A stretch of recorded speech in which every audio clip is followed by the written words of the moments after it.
中国外交部宣布，应中方邀请，马来西亚总理安瓦尔于11月4号至7号来华工作访问。这是安瓦尔就任以来第2次访华，也是连续第2年访华。期间，安瓦尔将参加第7届中国国际进口博览会开幕式。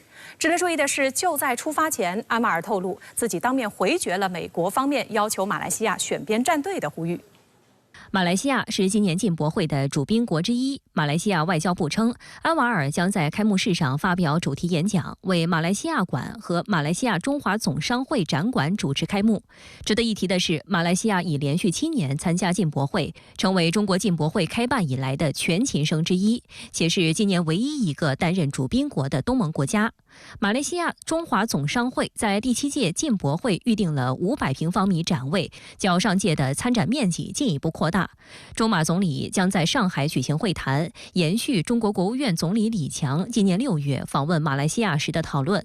随后，安瓦尔将前往北京。这次随安瓦尔访华的还有马来西亚外交部长莫哈默哈山、投资贸易和工业部部长东姑扎夫鲁以及人力资源部长沈志强。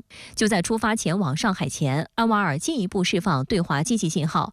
在一场活动上，安瓦尔透露自己当面回绝了美国方面要求马来西亚选边站队的呼吁。面对布林肯，安瓦尔表示：“不要教我们怎么做事，我们是一个独立的主权国家。”他还强调，希望吸引来自欧美、中国、印度、俄罗斯等各国的投资。安瓦尔这个表态释放了一个非常强烈的信号，也就是说对照这种大国的竞争那么马来西亚态度是非常的明确的，就不在大国之间选边站队。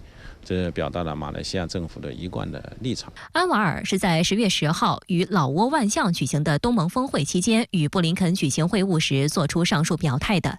此前，安瓦尔曾明确表态，希望加入金砖合作机制，并且已向巴西总统卢拉表达了明确的加入意愿，而此举却牵动了美方的敏感神经。 事实上，这并非安瓦尔首次公开批评美西方强迫他国选边站队。今年3月，安瓦尔在与澳大利亚总理阿尔巴尼斯双边会谈中，当被问及有关美国对马来西亚与中国关系的批评时，他也谴责了西方日益高涨的恐华症浪潮。But we are an independent nation. We are fiercely independent. We do not want to be dictated by any force. So whilst we remain to be an important friend to the United States or Europe and here in Australia, they should not preclude us from being friendly to one of our important neighbors, precisely China. Well, that was the context. And if they have problems with China, they should not impose it upon us. We do not have a problem with China. 作为南海周边的国家，安瓦尔多次公开反对域外势力介入南海问题。近日，他还在接受半岛电视台采访时，驳斥了记者麦赫迪哈桑有关南海问题的诱导性提问。You talk about South China. Yeah, South China say we have issues with all our neighbors. But why single out? No, why single out China? That's why I said this is the discourse of the West. Hold on. No, this is the discourse of the West. Issues, neighbor issues, boundary issues with China and the Philippines and Indonesia and Singapore and Brunei and Thailand. But we don't go to war with these countries. We engage with them, we discuss with them. So is with China. What's the solution with China, by the way? Bilateral, multilateral, ASEAN, we continue to negotiate. 现年77岁的安瓦尔于2022年11月当选马来西亚第10任总理。安瓦尔的从政之路十分坎坷，与前任总理马哈蒂尔是师徒关系，但两人之间的恩怨持续多年，直到2022年才有所和解。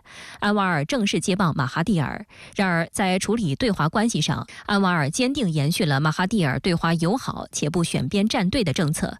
宣誓就职后，安瓦尔立刻表示，提升与中国的双边关系是马来西亚的优先事项，他不会让两国关系只维持现状。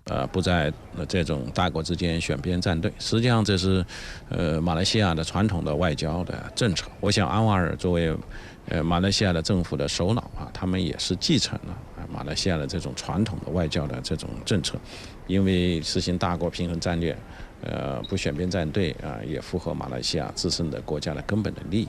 年内第3次访俄的朝鲜外相崔善基与俄外长拉夫罗夫本月1号在莫斯科举行了战略磋商，双方表示将推动关系再上台阶。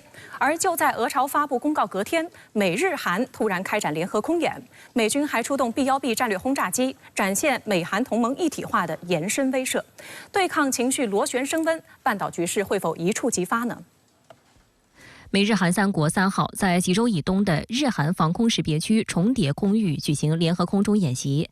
韩国联合参谋本部直言，演习旨在反制朝鲜本周发射火星炮19型洲际弹道导弹，应对日趋升级的朝鲜核岛威胁，并展现美韩同盟一体化的延伸威慑执行力和美日韩在安全合作方面的坚定意志和力量。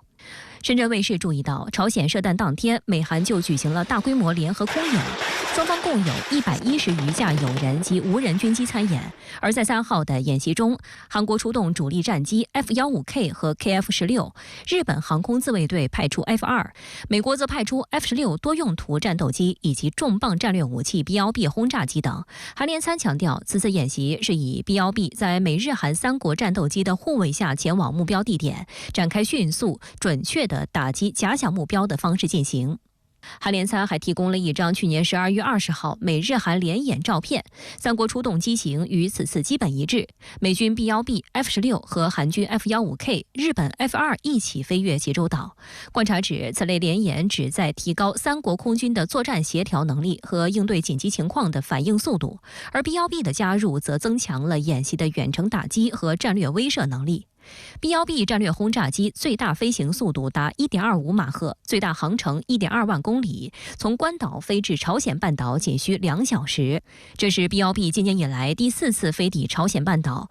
6月 ，B-1B 参加美韩联演时，还曾与2架韩国 F-15K 合作投掷了超200公斤重的捷达姆精确制导炸弹，展现对纵深标的的精确打击能力，剑指朝鲜战略目标意图明显。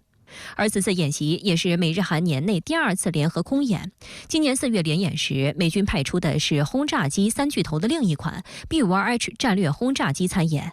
韩联参指出，今后美日韩3国将基于紧密合作，逐步扩大安全合作，遏制和携手应对朝鲜威胁。 朝鲜外务省发言人1号就发表声明称，美韩将半岛推向战争境地，朝鲜别无选择，只能继续努力增强自卫能力。发言人指责华盛顿和首尔今年已策划了20多次战争阴谋，进一步细化万分危险的核战争脚本，谴责和反对敌对势力无法无天的双重标准和贼喊捉贼的诡辩。发言人强调，试射新型洲际弹道导弹火星炮19完全是朝鲜行使合法的正当自卫权。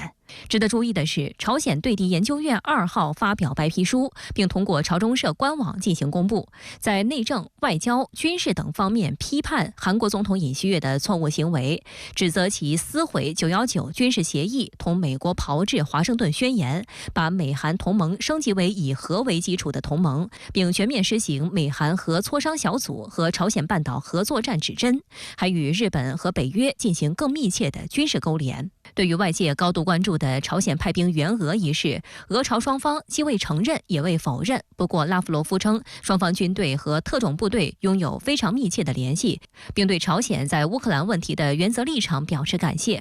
而崔善基则在会谈中直接用“同志”一词称呼俄罗斯。